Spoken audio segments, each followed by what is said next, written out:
امام یہ ارشاد فرماتے ہیں، حسن بصری یہ کہتا ہے کہ میں نے امام محمد باقر علیہ السلام ایک مرتبہ امام نے کہا کہ میں تمہیں نہیں بتاؤں ان 5 چیزوں کے بارے میں جو سوائے نیکی کے کچھ نہیں. 5 چیزوں کے بارے میں تمہیں کیا نہیں بتاؤں سوائے جز کی نیکی کے علاوہ وہ کچھ نہیں ہے. اور 5 چیزیں وہ ہیں کہ جس کے بارے میں امام نے فرمایا، پھر اس کے بعد کہا کہ یہ جو چیزیں میں تمہیں بتا رہا ہوں یہ وہ ہیں جو تمہیں جنت کی طرف لے جائیں گے. یعنی اگر آپ اس کو یوں بھی معنی کریں کہ وہ 5 چیزیں کون سی جو انسان کو جنت میں پہنچا دیں، وہ کون سے 5 عمل ہیں جو انسان کو جنت میں پہنچا دیں گے. امام محمد باقر علیہ السلام کی زبانی.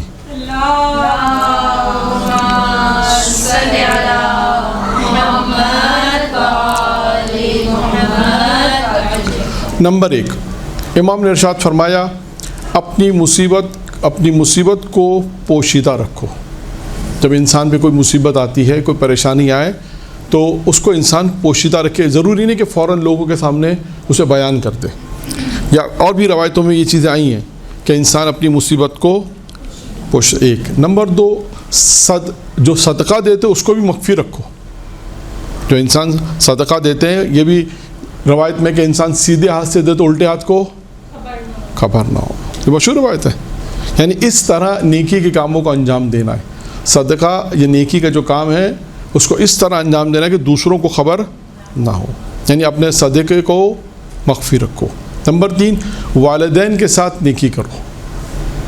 اچھا، یہ والدین کے ساتھ جو نیکی ہے یہ تمہیں کہاں تک پہنچا دے گی؟ امام فرماتے ہیں کہ والدین کے ساتھ جو نیکی ہے ان کے ساتھ نیکی کرو، کیونکہ یہ رضائے خدا کا سبب ہوتا ہے. یعنی والدین کے ساتھ جو انسان نیکی کرے تو اس سے کیا چیز حاصل ہوتی ہے؟ رضائے خدا حاصل ہے. یعنی اللہ ان لوگوں سے راضی ہوتا ہے کہ جو اپنے والدین کی خدمت کرتے ہیں، والدین کے ساتھ نیکی کرتے ہیں، والدین کے ساتھ احسان کرتے ہیں، والدین کے ساتھ ہمدردی کرتے ہیں، والدین کے ساتھ محبت سے پیش آتے ہیں، والدین کے ساتھ شفقت سے پیش آتے ہیں. یعنی امام فرماتے ہیں یہ والدین کے ساتھ نیکی کرنا تمہیں اللہ کی رضائیت کا سبب بنتا ہے. پھر اس کے بعد چوتھی چیز فرمائی، کثرت سے اس جملے کو پڑھو. کون سا جملہ ہے؟ کثرت سے اس جملے کی تلاوت کریں. یعنی وہ جملہ، یعنی امام نے تو جملہ نہیں کہا، یعنی کثرت سے پڑھو. کس جملے کو پڑھو؟ لا حول ولا قوت الا باللہ العلی العظیم. اور امام نے اس کا پھر اب دیکھیں وہاں پر صرف یہ ٹکڑا روایت کا بیان کیا تھا، پیغمبر کی روایت تھی. اب یہاں پر امام نے اس کی وجہ بھی بتائی، کیونکہ یہ جنت کے خزانوں میں سے ایک خزانہ ہے، بہشت کے خزانوں میں سے ایک خزانہ ہے یہ.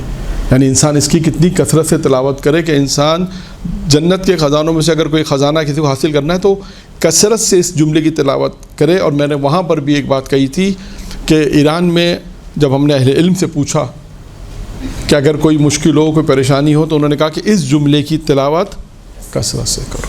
اور دیکھیں یہاں پر بھی آیا کہ اگر امام نے کہا کہ 5 چیزوں کا ذکر، امام نے کہا یہ 5 چیزیں وہ جو تمہیں جنت کی طرف لے جائیں گے، یعنی جنت میں پہنچا دیں گی. چوتھی چیز کیا ہے اس میں؟ امام نے فرمائی کثرت سے اس جملے کو پڑھو، یعنی لا حول ولا قوت الا باللہ العلی العظیم. اس کو پڑھنا ہے کثرت کے ساتھ. اور یہ تاکیبات نماز عشاء کی تاکیبات کے اندر بھی یہ چیز آئی تھی. 5ویں اور آخری چیز امام نے فرمایا، 5ویں اور آخری چیز کہ جو تمہیں جنت میں پہنچانے والی ہے. 5ویں چیز کیا ہے؟ کہا کہ محمد اور آل محمد سے محبت کرنا، اہل بیت سے محبت کا اظہار کرنا، ان کی ولایت کو قبول کرنا. یعنی ان کی جو ولایت ہے یہ آپ کو جنت میں پہنچائے گی. اور اگلا جو ہمارا جلسہ ہوگا اس کے بعد والا جلسہ، اس میں اس کے اوپر بھی بتائیں گے کہ محبت اہل بیت کہاں کہاں آتی ہے. ایک روایت اور ہے، یہ بھی امام محمد باقر علیہ السلام کی ہے.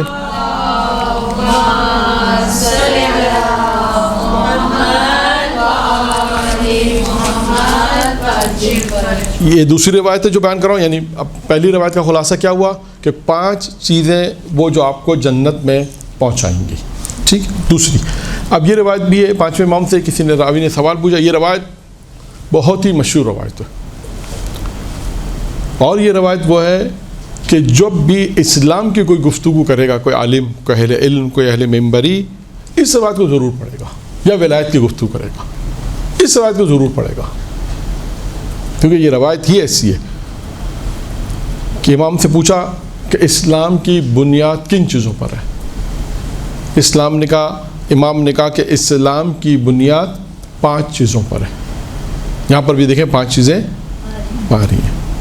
نمبر 1 امام نے کہا نماز، 2 روزہ، حج، زکوٰۃ، اور 5ویں چیز امام نے کہا ہماری ولایت۔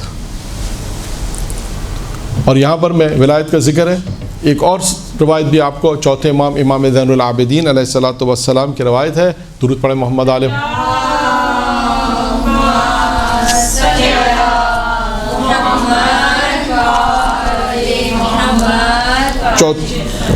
چوتھے امام کی بھی ایک روایت، اس روایت کو روکتے ہوئے کہ اس روایت میں بھی سوال جواب اور آگے ہیں، لیکن ایک روایت اور امام کی یاد آ گئی تو اس کو بھی بیان کرتے چلیں، کہ جس میں امام نے کہا کہ مرنے کے بعد جو تم سے 4 سوالات ہوں گے۔ مجھے یاد نہیں کہ یہ روایت پہلے میں نے پڑھی یا نہیں پڑھی، لیکن پڑھ دیتا ہوں دوبارہ۔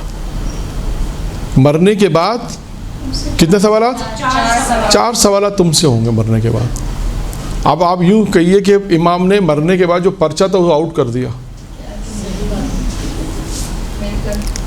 صحیح نا؟ ابھی امتحان ہوتے ہیں تو لوگ اسی چیز میں ہوتے ہیں کہ پرچہ آؤٹ ہو جائے۔ تو امام علیہ السلام نے مرنے کے بعد جو اللہ تم سے سوالات پوچھے گا، امام نے کہا میں تمہیں پہلے ہی بتا دیتا ہوں۔ امام نے سوالات پہلے بتا دی، ان سوالات کی تیاری کر کے جانا۔ نمبر 1 امام نے فرمایا تمہاری زندگی کے متعلق سوال ہوگا، ایک سوال پورا تمہاری زندگی کے متعلق ہوگا، ایک سوال کہ تم نے اپنی زندگی کیسے گزاری،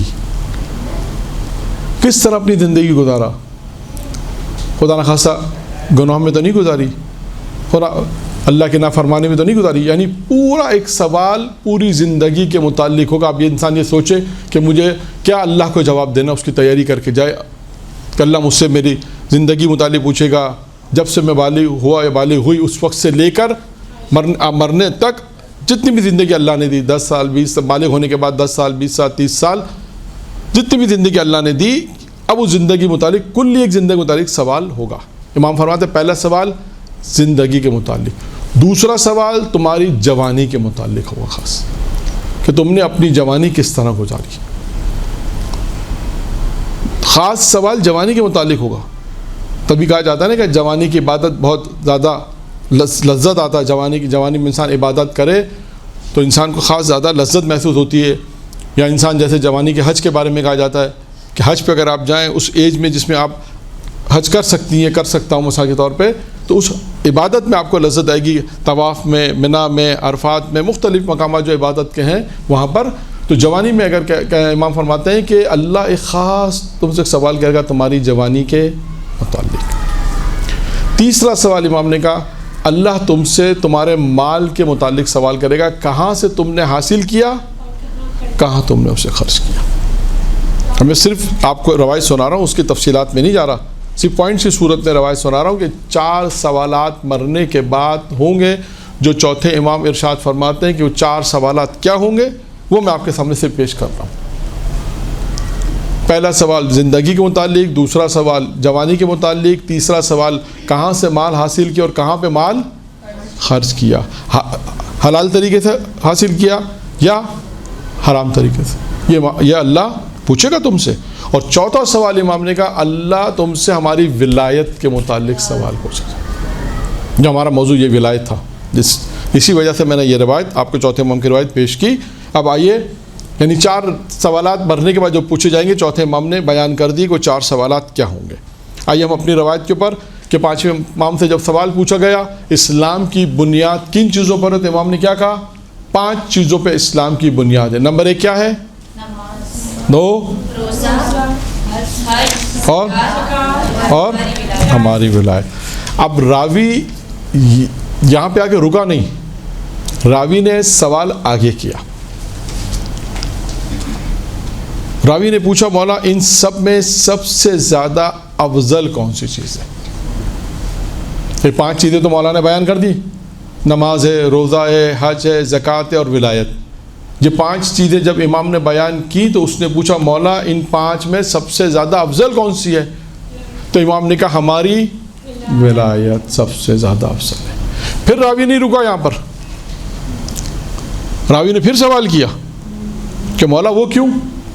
اب یہ سوال کیا مولا وہ کیوں، کیا وجہ ہے کہ آپ کی ولایت سب سے زیادہ افضل ہے؟ تو امام نے دیکھیں جواب کیا دیا. امام نے کہا اس لیے ہماری ولایت سب سے زیادہ افضل ہے اس لیے کہ ہماری ولایت تمہیں بتائے گی کہ تمہیں نماز کیسے پڑھنا ہے، ہماری ولایت تمہیں بتائے گی تمہیں حج کیسے کرنا ہے، ہماری ولایت تمہیں بتائے گی ہماری ولایت بتائے گی تمہیں روزہ کیسے رکھنا ہے. تو یہ ہے ولایت کی اہمیت. سب سے زیادہ جس پہ توجہ دی گئی ہے آپ دیکھیں ائمہ علیہ السلام کی روایتوں میں جو اہم چیزیں جہاں پر عبادات کا ذکر ہے کہا ہماری ولایت کے متعلق سوال ہوگا.